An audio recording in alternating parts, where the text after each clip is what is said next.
Centro Cultural Martín Fierro, junto a la agrupación Peronismo por la Ciudad, presentan Luces de Bar. Un espacio para recrear todo lo que puede pasar en una mesa de amigos, con la conducción de Víctor Cantero y la participación de importantes columnistas. Bueno, está bien, de buenos compañeros, ¿sí? Luces de Bar, todos los sábados por Radiográfica 89.3. Para todas, ya estamos en el aire, una vez más, Luces de Bar, prende sus luces. Hoy ni siquiera el mate trajo Paula, pero no importa. Ya tenemos a nuestra invitada, que va por su reelección, una legisladora del campo nacional y popular, Lorena Pocoy. Ahora, yo te voy a pedir de que te acerques, así entran en cuadro los dos. Mi amigo y compañero Víctor. Claro. Ya estamos en el aire, bueno, es todo tuyo y hagamos el programa que ya se va rapidito. Sí, no, yo quería empezar diciendo también que Paola se olvidó el mate porque estuvimos en el armado de las mesas y toda la Comuna 1. Muy bien, y esto se hizo temprano y a partir de ahí, bueno, vino el retraso, pero lo importante es que esté. Lore, sinceramente es un gusto que nos acompañe. Tengo que decir que nos hiciste muchos favores estando en la legislatura, como por ejemplo el último fue lo de la institución esta que está en La Boca y que realmente pudimos recuperar para todos los vecinos, que quería ser tomado por Mauricio Macri. Y no voy a entrar en detalle, estuve escuchando un poquito el discurso del presidente de la sociedad rural, es lamentable, vive en otro país, dice que aumentó el consumo de carne. No puedo creerle. Bueno. Y bueno, más que lamentable hay que reconocer que es un hombre profundamente consecuente, ¿no? Claro. A los intereses del sector y las minorías que representa. Sí, seguro. Bueno, contanos un poquito cómo está el panorama, Lore. Bueno, ahí estamos, como decías vos, estamos todos los candidatos, como lo hacemos en realidad durante todo el año, pero bueno, en la campaña se recalienta un poco la cosa. Estamos recorriendo mucho los comercios, las diferentes instituciones, las diferentes realidades productivas, y la verdad es que nos encontramos con un panorama triste, un panorama desolador, un panorama de mucha angustia y preocupación en muchos sectores. Y bueno, desde Unidad Ciudadana la propuesta es poder tener el espacio, el andamiaje para que los diferentes sectores puedan expresar su realidad y convocar al resto y al conjunto de la ciudadanía a intentar en las próximas elecciones, que son de término medio, poner una advertencia, ¿no? Nosotros hacemos una tarjeta amarilla, una advertencia, intentarle poner un freno a estas medidas de profundización del ajuste que viene llevando adelante el gobierno y decir, bueno, así no vamos bien, tenemos que poder llegar al 2019 con un gobierno que tenga la capacidad de mirar la realidad y recalcular las medidas que está tomando, porque no va a quedar nada a pie de este modo. No, es evidente, y aparte con esta cuestión del dólar que sube, bueno, el otro día escribían por Facebook el chiste, no vuelve el cepo, porque se les está escapando de las manos, y esto evidentemente perjudica a las clases más pobres y a los más vulnerables. Evidentemente al campo están chochos porque en la medida que aumente el dólar es en la medida que ellos empiezan a liquidar sus exportaciones y entra dinero a la caja del Estado. Pero bueno, me parece que también hay que pensar en todo lo otro, ¿no? Es un tema fundamentalmente ideológico. Sí, tal cual. Bueno, lo que vos planteabas respecto del dólar, la madre de todas las batallas es quien fija su precio, ¿no? En este caso lo fija el mercado y no el Estado. Digo, este es el problema a raíz de la situación, y el mercado siempre le va a fijar ese valor acorde a sus intereses de minorías, del privilegio de unos pocos. En cambio, cuando lo fija el Estado, lo fija o lo debiera fijar en función de intervenir en procesos de protección del empleo, del trabajo.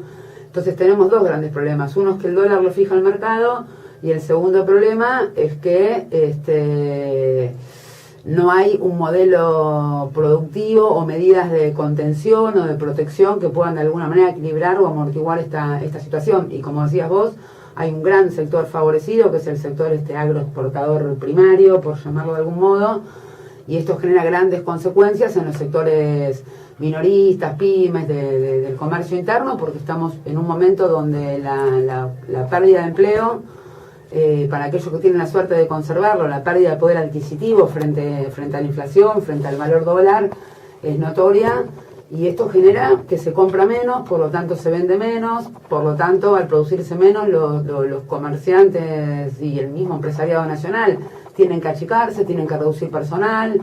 Y bueno, estamos en un ciclo regresivo donde vamos para atrás y no logramos que el gobierno de la ciudad, de la ciudad y nacional sobre todo, ponga los pies en la tierra y pueda mirar la realidad. Ellos siguen con el discurso.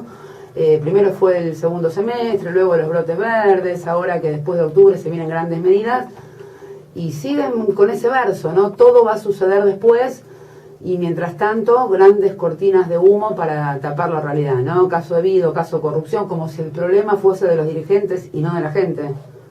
Sí, fue terrible, ¿no? El circo que se armó con el tema de debido, donde la Constitución lo dice claramente. No puede ser juzgado por sus pares, tiene que ser juzgado por la justicia, y él aparte se presentó a todas las veces que lo han citado y ha ido y no hubo ningún inconveniente, no sé por qué. Aparte esta amenaza de Carrió, después seguís vos, Kicillof, la amenaza que lo van a dejar asumir a Cristina si gana. Bueno, esta cosa es una cosa perversa y eran los republicanos que iban a defender las instituciones y la verdad que están destruyendo las instituciones día a día, ¿no? Tal cual, Víctor, como decís vos. Y bueno, aparte del planteamiento de Gran Barba, no hablar de economía, que es lo que estás haciendo vos, que es el día a día, ¿no? El problema de la gente. ¿Cómo ves esa situación, esta cuestión de marketing que plantea para la política el macrismo? Tal cual, es una cuestión de marketing donde a ellos le han dicho no hablen de economía porque esa es su debilidad. ¿Y cómo no va a ser la debilidad si tenemos 2 millones nuevos de pobres, una cantidad de pérdida de trabajo tremenda? Y por más tecnicismos que quieran explicar, digo, la realidad sigue siendo la misma. Entonces tratan de generar estas cortinas de humo, ¿no? Donde la gente se distrae, que debido, que esto, que lo otro, digo. En el caso de Carrió que mencionabas, digo, nada, yo a esta altura ya me río. Carrió fue una gran denunciante de Macri, de su familia, de todo su grupo. Digo, evidentemente las supuestas denuncias las sacan en este periodo electoral para intentar tapar otras realidades y que con la complicidad de todos los medios, o la gran mayoría de estos multimedios que responden al mismo grupo concentrado del poder, más la complicidad de ciertos sectores comillado, ¿no? Del partido judicial, lo que hacen es construir estas grandes cortinas de humo para que la gente se desvíe pensando que el problema son los hombres, son las mujeres y no que son los modelos de país y los proyectos. Entonces, digo, nosotros estamos discutiendo los problemas de la gente y no los problemas de los dirigentes, y en el caso de Debido, que tiene un proceso, lo tiene que juzgar la justicia, no sus pares, como bien decías vos, Víctor. Y también recordarle a la audiencia y a todos, por si no lo recuerdan, que el presidente Mauricio Macri asumió procesado, ¿sí? Y que en los 2 años que lleva este gobierno tienen más de 250 funcionarios denunciados. Nada, me parece que es un gobierno que realmente no tiene autoridad ni ética ni moral, 2 palabritas que ahora están de moda con el caso de Vida, como para poder hacer ningún planteo. Entonces, a la justicia hay que dejarla trabajar y hay que dejarla que sea independiente, ¿sí? Y me parece que hay que entender y respetar la división de poderes, que en este caso el gobierno nacional no la está respetando, con un intervencionismo permanente donde si hay jueces laborales que fallan o homologan un convenio colectivo, a esos jueces hay que perseguirlos, hay que destituirlos, hay que denunciar a todos los abogados laboralistas, etcétera, etcétera. En el caso de la persecución y el pedido a Gil Garbó, también digo, es un papelón. Macri en general, cuando no piensa lo que dice, es cuando realmente dice lo que piensa, y en un momento él dijo, necesitamos una justicia que pueda responder. La justicia no tiene que responder a nadie, tiene que ser imparcial y tiene que ser un poder que en sí mismo pueda caminar sin ser una variable del Ejecutivo Nacional. Sí, también tenemos por decreto que echaron al director del Banco Central, que era un representante de la oposición, Pedro Buscay, que encima estaba en total minoría, pero lo echaron por decir lo que él pensaba y que en realidad era un desmanejo el tema monetario. Sí, a ver, digo, es triste lo que voy a decir, ¿no? Es triste que ya nada nos sorprenda, porque debiera sorprendernos porque son hechos de una profunda anomalía, pero tiene que ver con este proceso de persecución política, ideológica, social, de no soportar el disenso, de un nivel de intolerancia por parte del gobierno donde todo aquel que piensa diferente o plantea matices que debieran fortalecer y nutrir el proceso democrático en el debate público, lo que hace es echarlo, expulsarlo, perseguirlo, encarcelarlo, reprimirlo. Digo, la verdad que es un momento muy, muy complicado. Cuando no acordaron con el derecho constitucional de un sindicato, de un sector, de pedir paritarias libres, como fueron los docentes, optaron por la represión. ¿Sí? Cuando no acordaron con que un conjunto de trabajadores defiendan su espacio de trabajo, como es el caso de PepsiCo, optaron por la represión. Digo, la verdad, el caso Milagro Sala, ayer nuevamente el mundo, ¿sí? La Corte Interamericana de Derechos Humanos pidiéndole al presidente de la Nación que por favor aporte en este proceso de que no haya presos políticos en Argentina, y el presidente lavándose las manos y diciendo, bueno, vayan a hablar con la justicia de Jujuy, como si alguien pudiese creer a esta altura que la justicia de Jujuy es independiente y que no ha habido una gran decisión política de intentar disciplinar a los movimientos sociales, como la hubo con el intento de disciplinar al movimiento obrero, como la hubo... Digo, es un gobierno que intenta disciplinar con el palo del garrote y que no recalcula, no mira la realidad, no escucha a los diferentes actores políticos, sociales, sindicales, que intentan tener diálogo. Es el gobierno del no diálogo, es la inversa de todo lo que nos han prometido. Profundizador de la grieta. Me acordé cuando hablaban de la inhabilidad moral. Nuestro ministro de Economía, que tiene todo su patrimonio declarado en el exterior. 74 millones de pesos en el exterior. Eso es inhabilidad moral. Tengo mensajes. Nosotros ganamos algo. Hay que inventar un premio nacional y popular. Me mandaron un mensajito, fue muy lindo, lo anoté inclusive, que decía, a la Carrió directamente al bailando. Y otro mensaje que tiene que ver con el tema de la ficción. Esto se lo voy a dedicar a nuestra compañera Lola Bertet. Cuando más latas importadas tenemos en el tema de ficción, en la televisión y en el cine, la ficción baja por ahí, pero sube en el Congreso.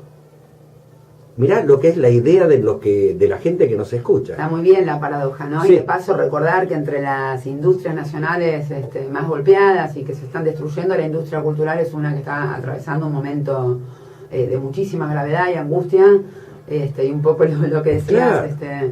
Baja la ficción en la televisión, pero sube en el Congreso. Me acordé por el tema de los reclamos. Vos sos partícipe del tema de la movida que hay para proteger el arte de cine. Sí, ayer fui invitado, fueron varios compañeros, se leyó una adhesión tuya. Sí, yo lamentablemente no pude ir, pero se leyeron adhesiones de varios compañeros, estaban los compañeros de la Cámpora, estaban los compañeros de Encuentro, de Colina, de todas las organizaciones. Que hoy estamos conformando esta unidad ciudadana, esta unidad porteña, y sumando a otros intérpretes, ¿no? de lo que está pasando, y la verdad que fue motivo escuchar a los trabajadores, ¿no? Cómo se les cierra una fuente de trabajo, pero yo creo que esto tiene otro objetivo, que es desculturizar al pueblo argentino de sus verdaderas idiosincrasia, de su verdadero pensamiento cultural y filosófico. Me parece que apunta a eso, ¿no? Sí, bueno, todo modelo neoliberal necesita de un pueblo arrodillado, y también necesita de una política represiva para que aquellos que estamos de pie, repito, nosotros tenemos un pueblo que hoy está parado sobre un piso de conciencia muy alto que ha dejado la década anterior, donde muchos de los derechos conquistados, sobre todo para la generación más joven, ya están naturalizados como un modelo de democracia, independientemente de a quién hayan votado. Aquí hubo toda una generación que creció con la idea de que la democracia es aquello que vivimos durante todos esos años, ¿no? Y es lo único que existe. Pero por eso, este pueblo que sabe que no es una utopía, poder llegar a fin de mes, ahorrar unos pesitos, irse un fin de semana largo afuera, poder cambiar la tele, estas cuestiones básicas que tienen que ver con una dinámica, con una movilidad social ascendente y que la clase trabajadora pudo acceder, y que la revolución de la alegría nos vino a convencer de que estábamos equivocados, viviendo en una nube de pedo.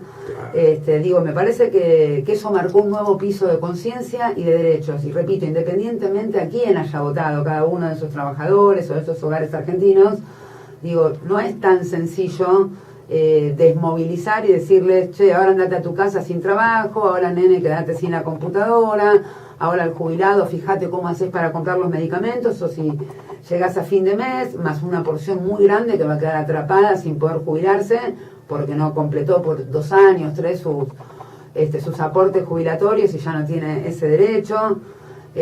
La apelación para no fallar con, digamos, en los juicios fallados. De los fallados. juicios iniciados ahora a los jubilados. Sí, tal cual. Por eso digo, nuestro pueblo es un pueblo realmente que tiene una conciencia política, social muy alta y que tiene mucha capacidad de poder movilizarse y de pensar en términos colectivos, cómo no retroceder. Lo que sí es preocupante que ante cada reclamo el gobierno nacional lo que hace es no escuchar y cerrar las puertas. Y si se le va de las manos, opta por la represión como primer medida. Y esto sí es preocupante porque, repito, es un gobierno que intenta disciplinar con el palo del garrote y donde nunca hay una idea de futuro. Digo, son versos, ¿no? El segundo semestre, los brotes verdes, el gran megaplan que se viene en octubre, que por otro lado también hay que advertir que ese megaplan tiene que ver con la flexibilización laboral, tiene que ver con un paquete de leyes que hoy le están pidiendo a los grupos concentrados del poder, esa patria financiera, si es que podemos decirle patria, y que ellos están para eso, para cumplir bien los deberes para esa minoría. Por eso repito que esta elección de medio término es muy importante, para poner un freno y para poner un conjunto de hombres y mujeres con el coraje y el valor suficiente que se banquen estar en el Congreso Nacional impidiendo estas medidas de ajuste, impidiendo que vuelva a votarse una flexibilización laboral en la Argentina, que le da la posibilidad a los empresarios de echar a cualquier trabajador cualquier día sin indemnización, sin derechos, sin absolutamente nada. Volviendo al tema de la campaña, le hago una pregunta a los dos, porque estamos hablando de represión, de flexibilización, de cuál es el único leitmotiv que tienen. A mí me parece que es como que les gusta reprimir, me parece que lo disfrutan. Vos te ligaste unos cuantos palos con los maestros, de eso me acuerdo. Sí. Ahora, vos fijate que uno de los candidatos en la ciudad de Buenos Aires, volviendo al tema de la campaña, es el que puso la firma, puso ahí el tema de la compra de las armas en Estados Unidos. Sí, bueno, ellos quieren mostrarnos que es un opositor y es una mentira muy grande. Que lo explique Lorena, que conoce el funcionamiento de... Sí, bueno, los dos lo conocemos, Víctor. La verdad es que no... La invitada sos vos. A ver, yo digo, esto va a cuenta propia. Para mí es el plan B, digo, es como una colectora, ¿no? De la lista oficialista. Es muy difícil pensar que alguien que hasta antes de ayer fue el representante del gobierno nacional ante los Estados Unidos, digo, sentado todos los días y almorzando con el Departamento de Estado norteamericano, siendo parte de la compra de armamento, sobre una hipótesis de guerra, digo, que no sé dónde la inventaron, digo, es muy difícil pensar que realmente pueda ser opositor quien vino convalidando estos 2 primeros años de un tremendo ajuste. Entonces, nada, nosotros le decimos a aquellos que lo ven a Lustó jovencito, lindo, rodeado de un gran equipo de coach y de consultoras, que lo que acá se están votando son proyectos de ciudad, proyectos de país y del cual depende el presente nuestro y el futuro de las próximas generaciones, ¿no? Que no podemos votar una versión light o lavada o construida en un cuarto de marketing, una variante de este mismo modelo de ajuste. Lo que necesitamos es una oposición seria, de pie, vuelvo a repetir, con hombres y mujeres, con la valentía suficiente para poder realmente convocar a los amplios sectores del universo social, político, sindical, central, la participación del movimiento obrero también, en ponerle un freno a este ajuste. Nosotros no creemos que simplemente alcance con una herramienta partidaria, partidocrática, sino que por eso reafirmamos que Unidad Ciudadana no viene a reemplazar ni al Frente para la Victoria, ni a ser una herramienta electoral solamente, sino que es un concepto de cómo entendemos una nueva concertación social y plural de los diferentes actores hoy perjudicados por este modelo, es decir, la mayoría de los argentinos, y en eso hay que ser muy amplios, hay que ser muy generosos, hay que tener mucha capacidad de interpretar el contexto actual de la Argentina, de la patria grande, del mundo inclusive, y entender que hay un rol central que jugamos muchos, y por eso yo también quiero destacar, porque vengo más del lado de la política que del sindicalismo, o de la política territorial, que de la política sindical, que también en esto va a tener un rol central y lo tiene el movimiento obrero organizado, y que esperamos que todos, ¿no? Los dirigentes, la dirigencia política, la dirigencia sindical, la dirigencia social, estemos a la altura de las circunstancias de poder estar al frente de estos reclamos, de acompañar a nuestro pueblo, no ser cómplices de las medidas de ajuste y tener la capacidad de reacción a tiempo cuando hay que poner un freno o encontrar algún punto límite frente a determinadas medidas.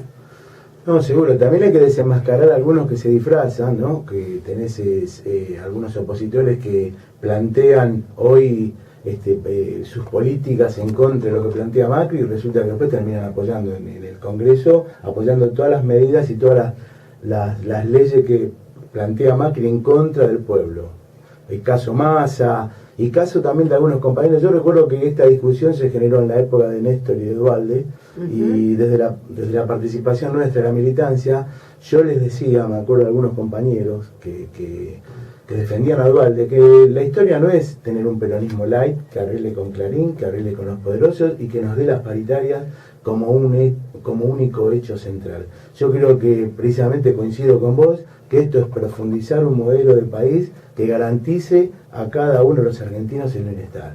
No hay otra manera.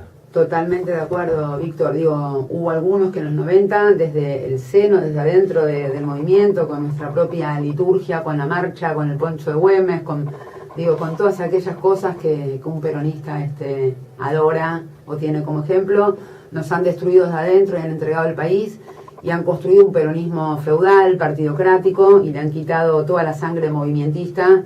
Y en esencia revolucionaria. Y en esto, sí, así es, Jorge. Y destacar que bueno, de la mano de Néstor y de Cristina, nosotros hemos vuelto a poner al movimiento de pie, y con la sangre en las venas, que implica este gran movimiento de liberación nacional, cuyas principales 3 banderas son la justicia social, la independencia económica y la soberanía política.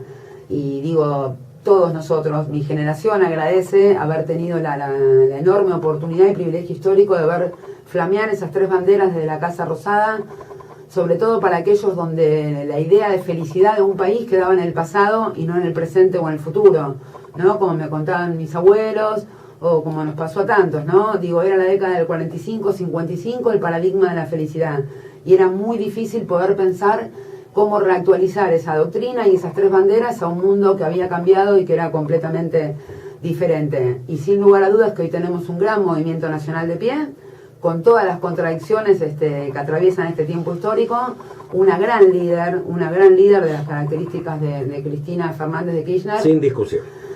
Sí, sin discusión, pero más allá de si tiene o no discusión para algunos sectores, digo, para todos nosotros que la respetamos, la admiramos, digo, sabemos que no siempre la historia argentina emergen líderes que puedan tener esas características de poder mirar los próximos 100 años, de no quedarse con los últimos 5 minutos, de tener una perspectiva histórica que implica una grandeza y una comprensión de las grandes contradicciones que atraviesan los grandes movimientos y poder pararse por encima de esas contradicciones secundarias para poder situarnos y ayudar a orientarnos a todos a transitar este presente con la mayor dignidad posible de cara a todos aquellos que representamos y sobre todo con la enorme responsabilidad histórica que tenemos, que es ir sembrando ese futuro para que las próximas generaciones no tengan que pagar en los próximos 100 años la condena, por ejemplo, de esta deuda eterna que han contraído. Una locura. Vos sabés que cuando estuvimos con Cristina Río Gallegos, ella en un momento dijo, estábamos hablando del momento político de la región, así en general, ella estaba dando su pensamiento y que realmente era brillante, ¿no? Como estadista, ¿no? Y entre compañeros, con la humildad que tenemos los compañeros cuando damos un debate hacia adentro, y ella decía, ustedes se equivocan cuando plantean que esto es el 76, y esto es peor, esto es el preperonismo y esto es volver antes del 45. Y es lamentable, y hoy escuchando el discurso de Echeverri, es volver antes del 45. Estos tipos se creen que estamos en el año 30, es volver a la esclavitud. A lo mejor quieren volver a festejar el centenario. Sí, yo creo que sí, que realmente esto es tremendo, que muchas veces lo que sucede es que cuando nosotros decimos, che, esto es peor en el plano económico que la dictadura, claro, horroriza decir eso porque venimos de una dictadura con 30.000 detenidos desaparecidos, digo, de un nivel de salvajismo, con nietos que aún no hemos recuperado. Entonces, claro, suena como forzada la comparación. Ahora, si nosotros vamos al plano económico, digo, un pequeño dato de la realidad, en un año y medio que lleva este gobierno, que encabeza Mauricio Macri, nos hemos endeudado por el doble de lo que la dictadura contrajo durante 7 años. Es decir, estos 100.000 millones de dólares que en un año y medio se tomaron, va a condenar a los próximos 25 presidentes que la van a cargar sobre los hombros, porque 100 años son 25 mandatos presidenciales. Por eso es central revisar esta deuda y es central que todos sepamos que no es una deuda para invertir en grandes procesos de desarrollo ni de inclusión social, sino que es una deuda para tapar el déficit fiscal, y un déficit fiscal que existe porque el Estado no recauda, y un Estado que no recauda porque no le cobra impuestos ni retenciones a los grandes empresarios, mientras el pueblo argentino, el pueblo trabajador, la pequeña pyme va pagando las consecuencias tremendas de este modelo. Bien. La reunión sigue en Corrales 3235, el Club Evolución de Villa Soldati. Hoy se llama Evolución. Se llama Evolución, Se llama Evolución, pero bueno, más allá del nombre que utilice cada fuerza política, hay términos que le pertenecen al campo nacional y popular, que siempre se reinventan. Nos vamos a ver, porque yo voy a ir para ahí. Bueno, nos vemos en un ratito. Antes de que te vayas, 560 días del secuestro de Milagro Sala. Vamos con nuestra tanda institucional.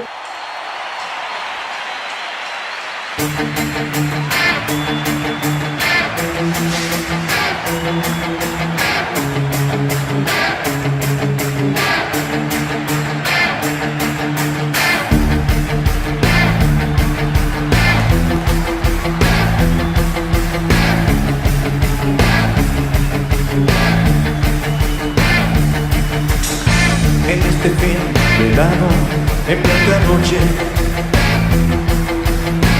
el hijo tenaz de tu enemigo, el muy verdugo cena distinguido.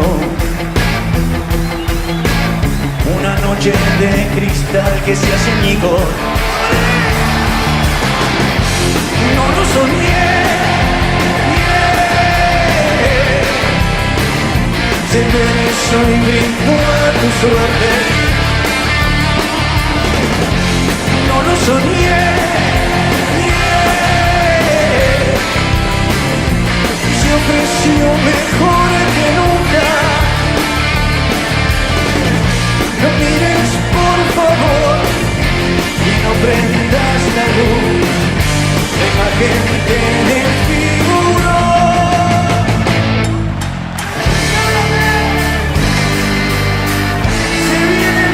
Más grande del mundo.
Porque me toca en este tiempo de plumaje blanco, un mudo con tu voz y un ciego como yo, vencedores vencidos. Te has fugado, me hago humo de la alarma, ensayo general para la farsa actual, teatro antidisturbio. Se rompe loca mi anatomía con el humor de los sobrevivientes, de un mudo con tu voz, de un ciego como yo, vencedores vencidos.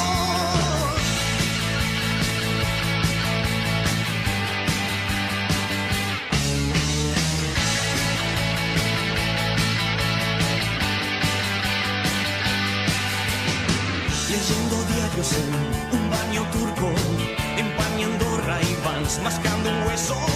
Tu perro, un perro cruel, con la costumbre de no contentarse con los restos.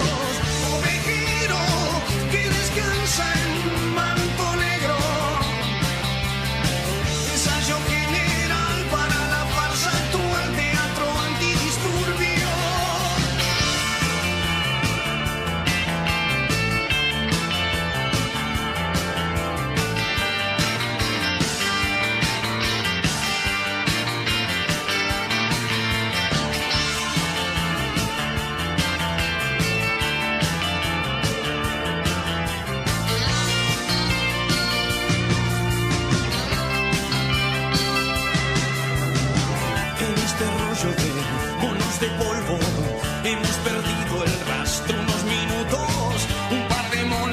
atrás, unos terrícolas, vencedores vencidos.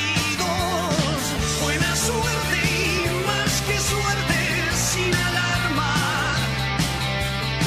Me voy corriendo a ver qué escribe en mi pared la tribu de mi calle.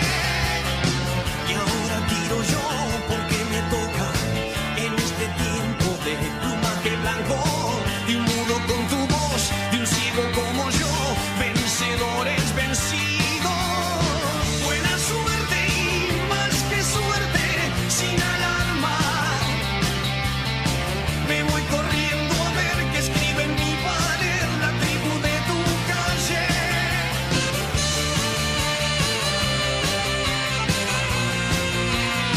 La banda de mi calle. La tribu de mi calle.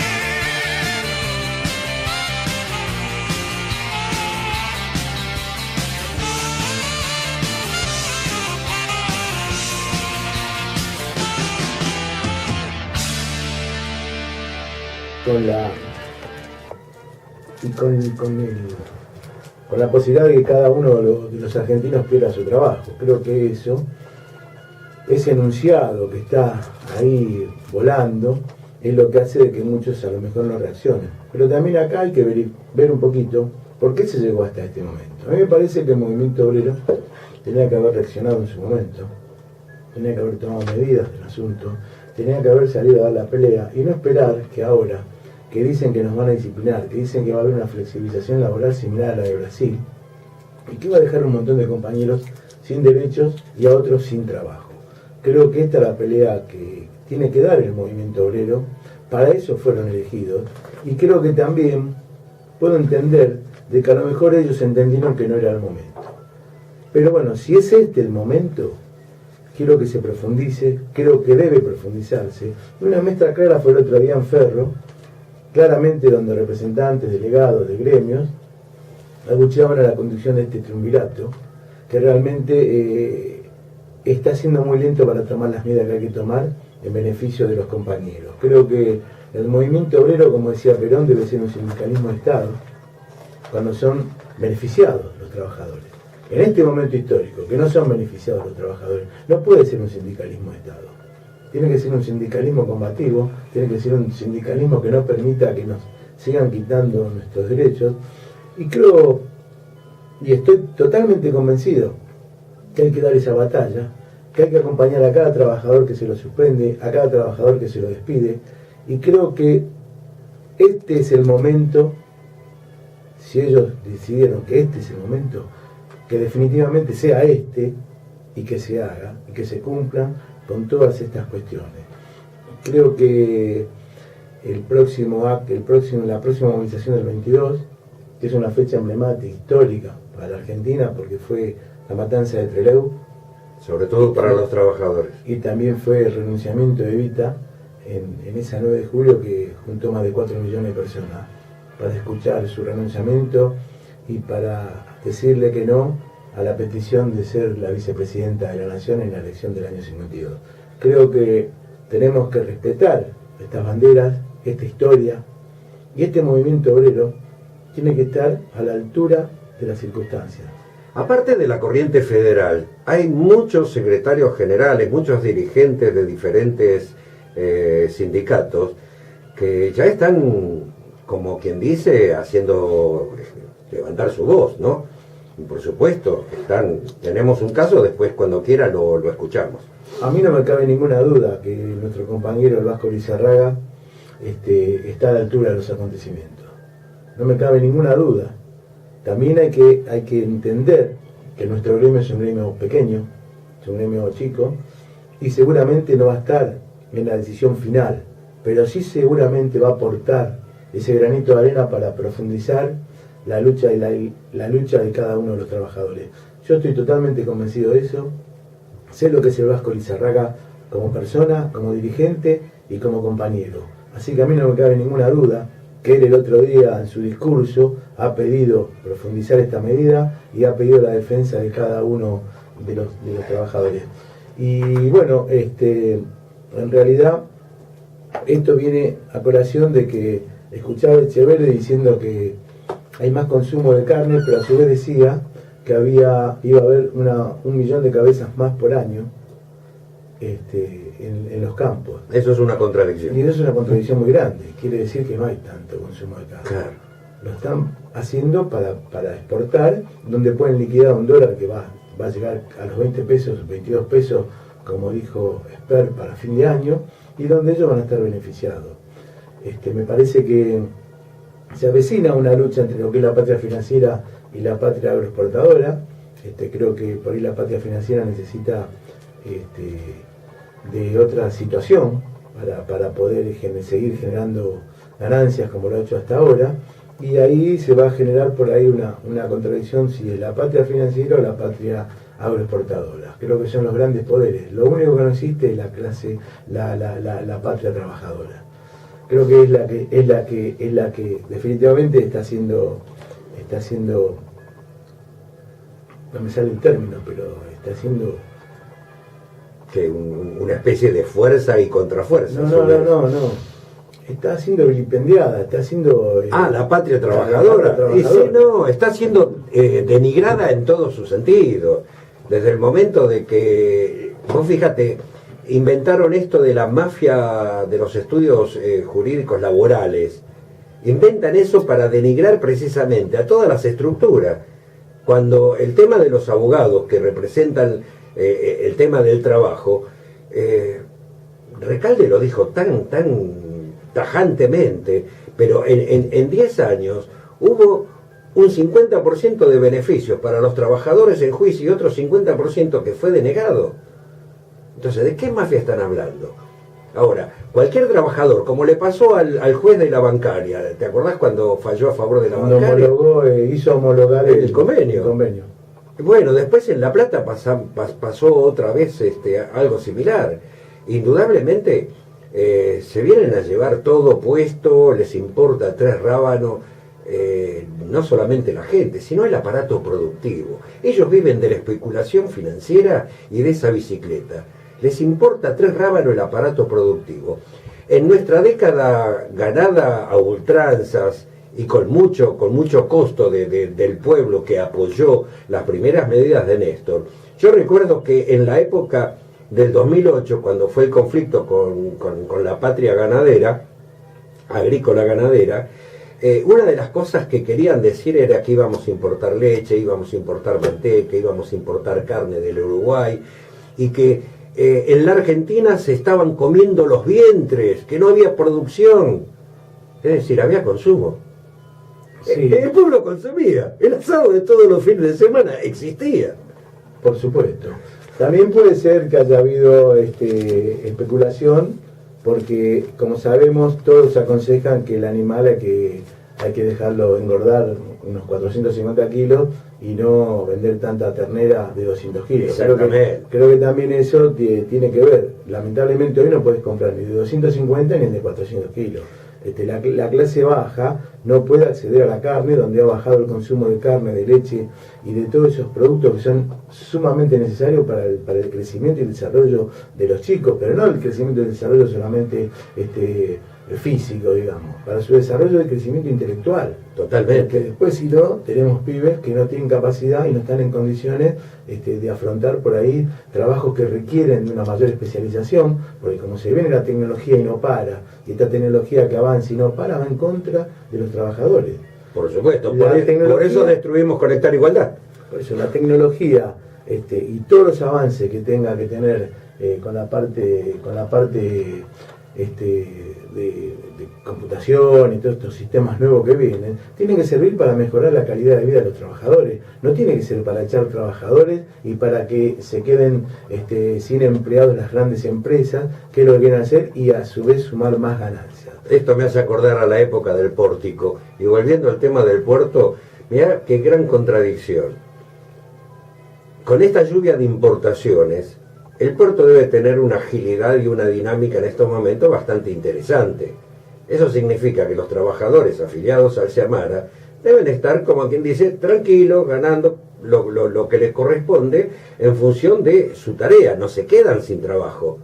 Entonces, vos fíjate la la hidalguía de un secretario general que, a sabiendas que su gente que están agremiados al Llamara, sale a poner, no te digo la banderita de en pie de guerra, pero está hablando por todos los trabajadores, no por solamente los afiliados de portuarios. Y no, seguro, esto tiene que ser así. Lo que intenta el gobierno y el ministro de Trabajo, que lamentablemente es hijo de un dirigente gremial, está planteando precisamente la discusión salarial por empresa. Por empresa. Esto es una locura. Esto es desorganizar lo que estaba organizado. Como dijo Cristina, era el movimiento obrero organizado. Exactamente. Este movimiento obrero organizado, esto lo que pretenden estos personajes es desorganizarlo para tener mayor fuerza en esa discusión, que la discusión sea entre delegados de empresa y no con una CGT unificada que represente la mayor cantidad de gremios posible.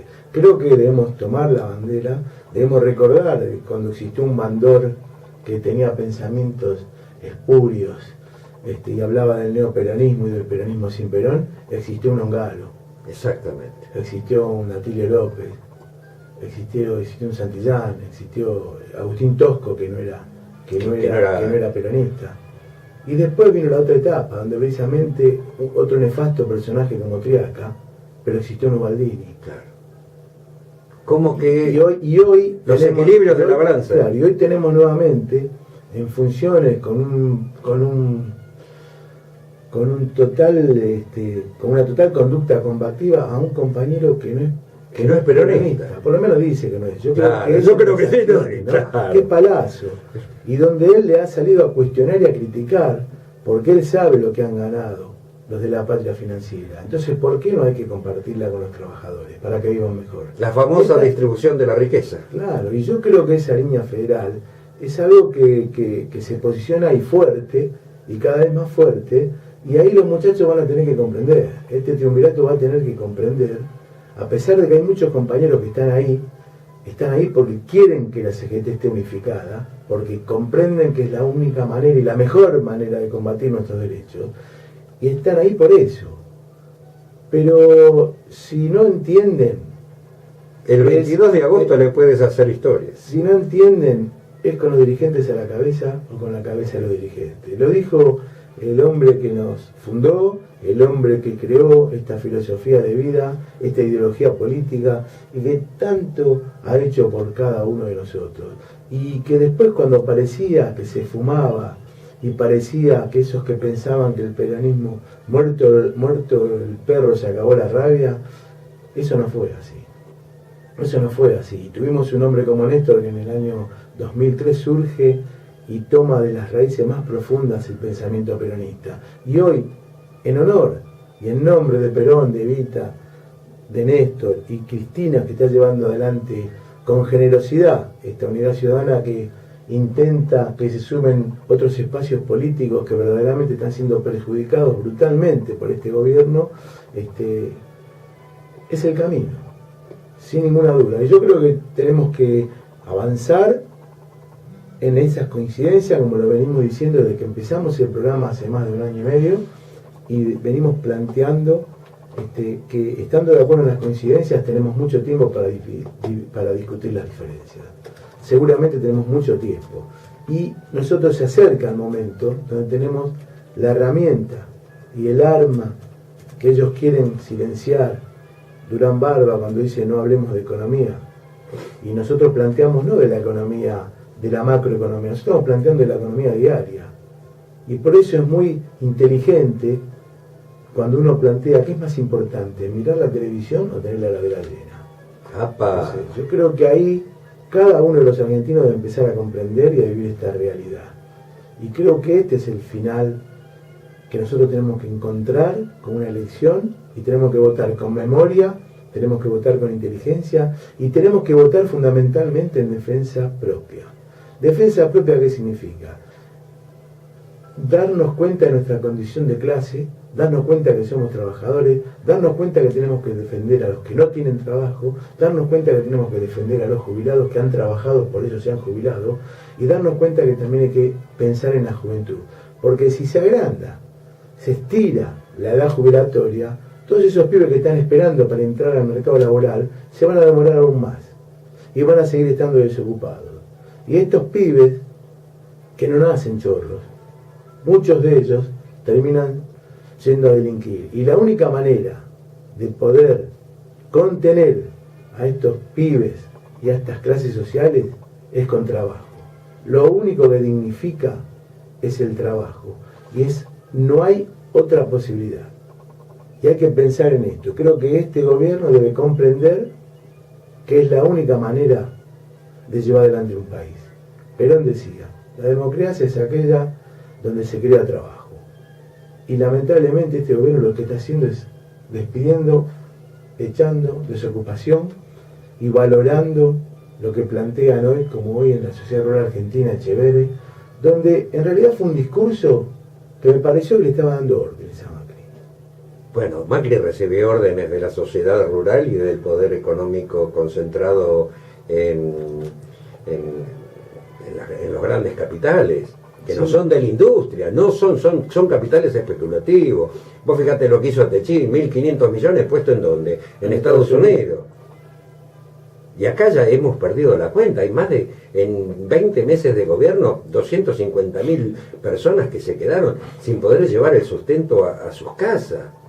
Entonces, lo que vos decías, lo agrego, y es como que es redundante, pero un padre de familia que estaba acostumbrado, ya sea en la actividad formal o informal, porque contamos los formales, pero los informales, porque yo no tengo, ahora ya no tengo más la plata, el dinero, el metálico, para decirle, vení a cortarme el césped, vení que tengo un problema ahí arriba en la mocheta y quiero que me lo arregle. Tipo changarín, venía, se hacía una changuita, economía totalmente informal, pero el tipo podía llevarle de comer a sus hijos. No, por supuesto. Entonces, ¿de qué tamaño es el garrote que va a agarrar ese tipo para ir a la carnicería? Entonces, sí, la lucha de clases se plantea siempre de abajo hacia arriba y de abajo hacia arriba, no, perdón, de arriba hacia abajo y los de abajo que se maten.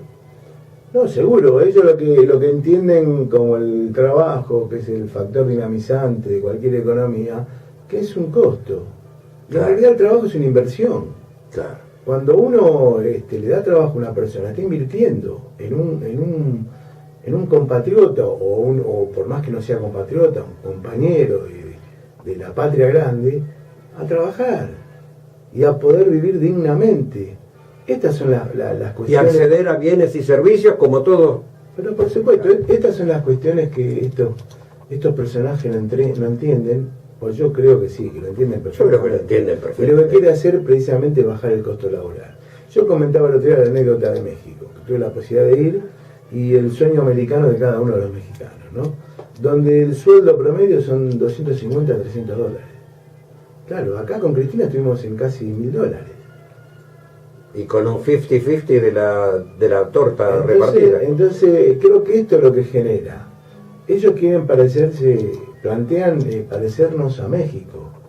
Y ahora van a plantear parecernos a Brasil, porque ¿cuál es el verso? El verso, nosotros no podemos producir, nadie va a venir a invertir por el costo laboral, siempre hablando de costo. Claro, el problema de la competencia. El costo laboral, claro, de Brasil es mucho más bajo que el nuestro. Entonces tenemos que llegar a esos niveles donde cada uno se va a regalar para poder conseguir un trabajo. Creo que esto no lo debemos permitir, creo que la CGT no lo debe permitir, y creo que el movimiento obrero organizado en su conjunto con las distintas centrales obreras debe plantearse seriamente cuál es la lucha. Nos quedan 3 minutos y medio. No quiero terminar el programa sin escucharlo al Vasco Lizarraga. Dale, los trabajadores pueden decir que los que somos más grandes, esta película ya la vimos 3 veces. En el 76, donde para imponer este modelo que quieren imponer ahora, hicieron desaparecer, matar y torturar a todos nuestros compañeros. Y después lo vimos en los 90, donde el presidente entonces dijo, si yo hubiera dicho lo que iba a hacer, no me votaba nadie. Y este presidente dijo, voy a hacer todo lo que voy a hacer, hizo todo lo contrario. Hasta el fútbol le sacan a los más pobres, a nuestros compañeros que hagan la mano.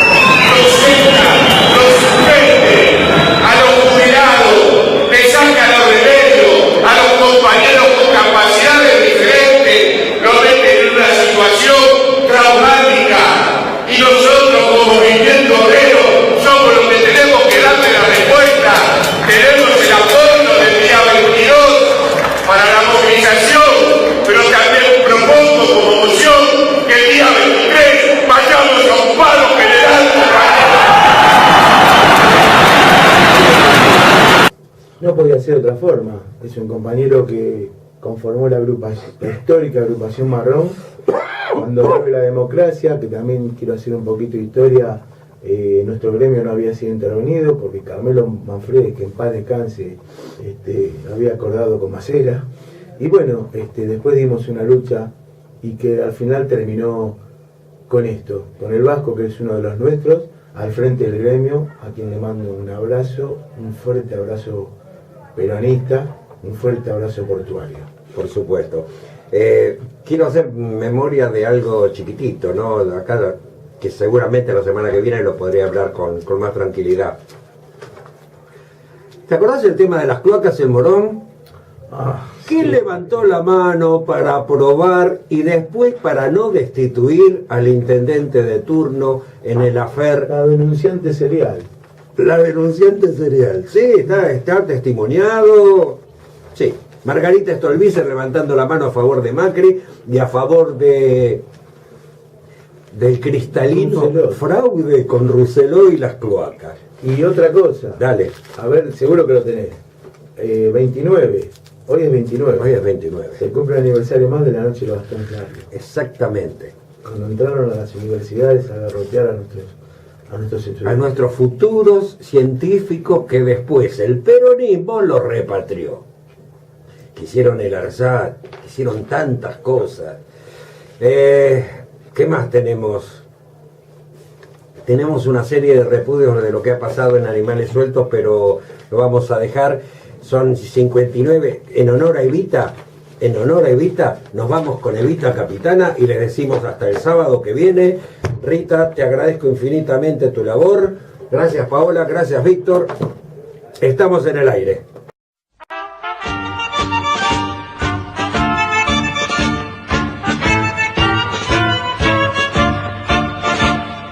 Las muchachas peronistas con Evita triunfaremos y con ella brindaremos nuestra vida por Perón. ¡Viva Perón, viva Perón, gran triunfador! Por Perón y por Evita, la vida queremos dar.